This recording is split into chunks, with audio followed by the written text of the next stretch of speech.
Tom Aspinall is speaking up about the long-delayed heavyweight showdown with Jon Jones. And surprisingly, he's not throwing shade. In fact, he gets it. According to Aspinall, Jones has every reason to be cautious, because risking his legacy against someone like him might not be the smartest move. After all, as Aspinall put it, stepping in there with a younger, faster, more explosive heavyweight who could very well knock him out isn't exactly an appealing end to a GOAT-tier career. And Aspinall isn't just talking, he laid out the facts. He believes he holds clear advantages over Jones: speed, footwork, striking variety, and a level of movement that's rare for a heavyweight. Plus, unlike most in the division, Aspinall's ground game is slick, and his timing is sharp. He sees holes in Jones's armor, especially now that Jon's not getting any younger, and he's confident those gaps are exactly where he'll capitalize. This fight has been dragged out for what feels like an eternity. Ever since Aspinall lit up the division and claimed interim gold, fans have been calling for the real title unification.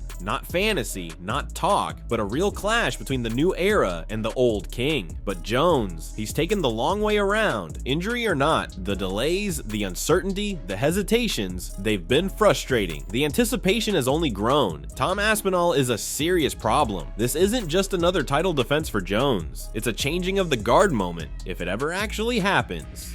I honestly can see Jon's point of view. I get it. Yep. I get it. It's just about the title for me. Yep. I just want the title, that's it. Yep. Does nothing else really matters. So, yeah, I get it completely. Get his point of view. Get what everybody's saying. Completely understand. I just want to prove I'm the best. That's all. I think a lot of people look at me and think I'm not that big and heavy, but I'm 250, 255, 12% body fat. So, damn. One of the reasons that I'm very successful with my style, and again, I don't want to give too much away, but because I'm very, very athletic for the size. You are. My balance is great. My agility is great.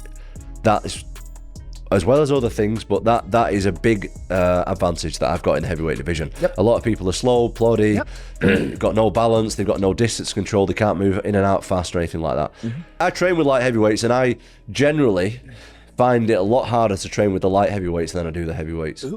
On their podcast, Michael Bisping and Paul Felder didn't throw any shade at Alex Pereira or Yuri Prochazka for turning down a relatively short-notice fight with Magomed Ankalaev. In fact, they got it. They emphasized that Pereira especially has been a company man, stepping up when the UFC needed him most, whether it was holding up major pay-per-views or jumping into fights on shorter notice in the past. He's been that guy for the UFC, consistently delivering big performances, knockouts, and star power. So when it comes to a rematch with someone as dangerous and technical as Ankalaev, Bisping and Felder agreed. Alex deserves time. Time to prep, time to get sharp, time to do it right. And this isn't just any other fight. It's a championship-level chess match against a killer with one of the most frustrating styles in the division. Ankalaev isn't the guy you take on a whim. You don't walk into a bout with someone that calculated unless you're ready. Pereira knows that. Yuri too. They're warriors, but they're smart. And that's the difference between brawling and legacy building. Knowing when to go to war and when to sharpen the blade. Plus, fans always want fireworks, but these fighters know what it takes behind the scenes. The brutal grind, the discipline, the timing.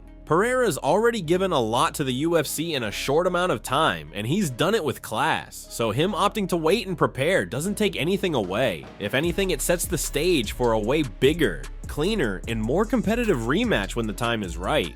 I don't blame Yuri Prochazka, and I don't blame Pereira, to be honest. I mean, it wasn't short notice. This was a couple of weeks ago now.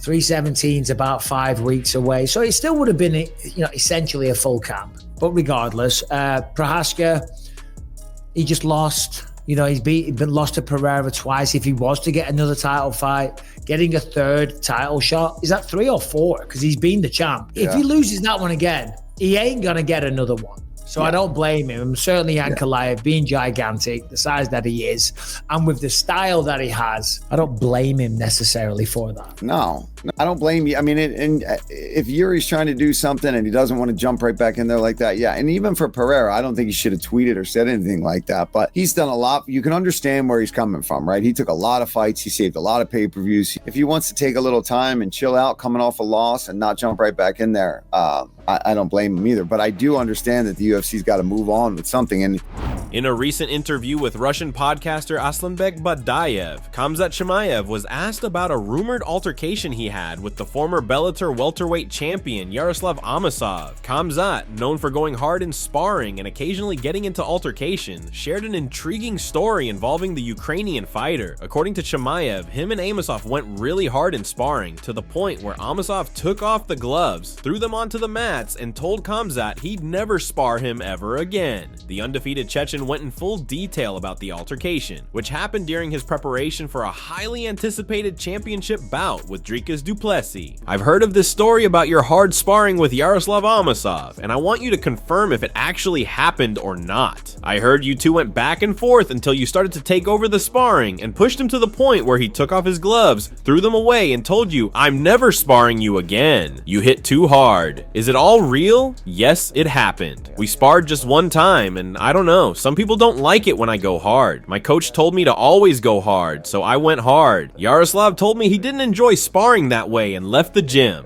I got a little angry and threw some harsh words in his way. I just have a different mentality. I was raised differently. Some of these fighters do light sparrings, and then in actual fights they go very hard. In my case, I go hard everywhere, both in sparring and in actual fights as well. Yaroslav is a good fighter. I can't say anything bad about him. I'm just different. I like to go to war. I like pain.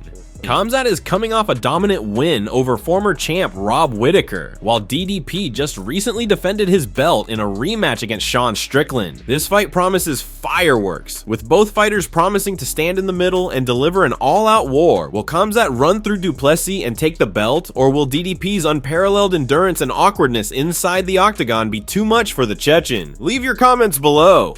Jon Jones has finally broken his silence amid growing frustration from fans who accuse him of, on quote, holding the belt hostage. With nearly 6 months passing since his last appearance at UFC 309, a dominant win over Stipe, Jones remains non-committal about his next move, particularly when it comes to a showdown with interim champ Tom Aspinall. When asked how it feels to be retired, Jones responded on Twitter, quote, "I don't know if I want to call it retired. I feel like I'll always have an ability to pop out and show them. I've had many breaks throughout my career. My identity outside of fighting is well intact." So is Jon Jones retired? Semi-retired? Just taking another extended break? One thing's for sure, as the heavyweight division continues to evolve, the clock is ticking, and the demand for Jones versus Aspinall is only getting louder.